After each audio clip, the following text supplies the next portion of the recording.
आप लोगों को बार बार कहा सीआरपीसी आईपीसी की बुक उठाओ, उसका सेक्शन 5 पढ़ लेना, बाकी पूरी बुक को छोड़ देना, रद्दी है वो, हमारे कोई काम की नहीं है। और यहाँ के कलेक्टर ने 144 लगा दी कल। उनको वो शायद मसूरी से सैडन से ट्रेनिंग लेकर नहीं आए, उनको पता होना चाहिए था, उनको पता होना चाहिए था कि उनसे 100 नंबर बड़े 244 वाले लोग आदिवासी लोग हैं। उसका उनका 144 उनके तक 244 का पावर आदिवासियों का पावर है, ये चीज आपको समझने की जरूरत है। और चमेली बाई के साथ और उनकी बेटी के साथ जिन लोगों ने भी ज्यादती की, प्रताड़ित किया, उनको सजा मिली जानी चाहिए। नहीं तो रामदेव भाई ने कह दिया 1 घंटे के लिए टंटे मामा बन गए ना, सिर्फ 1 घंटा। हम बनना नहीं चाहते, हम संवैधानिक बात करना चाहते, इसलिए आपको बार बार याद दिला रहे हैं। आप ट्रेन से करके नहीं आए तो मसूरी जाइए, 244 आदिवासियों के अधिकार पढ़ के आइए, फिर आदिवासी क्षेत्र में नौकरी करना।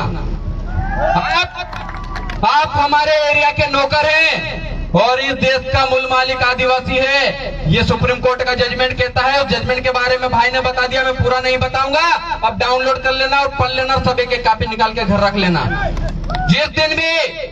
जिस दिन भी ये पुलिस प्रशासन के लोग आए, उनको बता देना कि सीआरपीसी आईपीसी अगर लागू होती तभी लगाना, नहीं लागू होती तो लगाओगे तो देशद्रोह का मुकदमा तुम पे भी चलवा देंगे, इतना पावर हम में भी है। और सबसे ज्यादा दुख इस बात का होता है, इन चीजों के बारे में हमको पहले ही पता हो जाना चाहिए था, लेकिन हमारे समाज से जो नेता बने, चाहे वो कांग्रेस के हो चाहे बीजेपी के हो, उन्होंने कभी नहीं कहा कि तुम संविधान पढ़ लो। उन्होंने बोला बस तुम तो वोट दो और घर जाओ, बैठ जाओ, बाकी कुछ नहीं कहा। अगर संविधान पढ़ा देते ना तो आज पुलिस वाले हमारे घर नहीं घुसते, हमारे गांव में नहीं घुसते। आज भी हमारी काकड़ होती है, काकड़ के अंदर जिसको हम लोग सीमा, गांव की सीमा कहते हैं, उसके अंदर किसी भी सरकारी व्यक्ति का पावर नहीं है, वहां ग्राम सभा का पावर चलता है। लेकिन इसके बावजूद भी वो लोग अंदर आ रहे हैं, क्योंकि हमारी कमजोरी के हम पढ़े नहीं। जिस दिन ये कानून की किताबें उनके सामने कर दे, पीछे गाड़ी घुमा के वापस चले जाएंगे। तो ये चीजें पढ़ना शुरू कीजिए।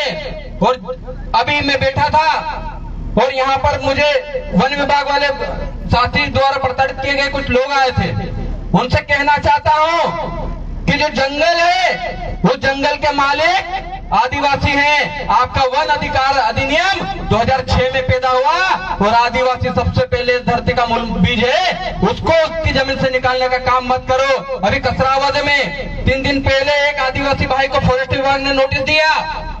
मैं वन विभाग से पूछना चाहता हूं कि उन्होंने नोटिस किस आधार पर दिया।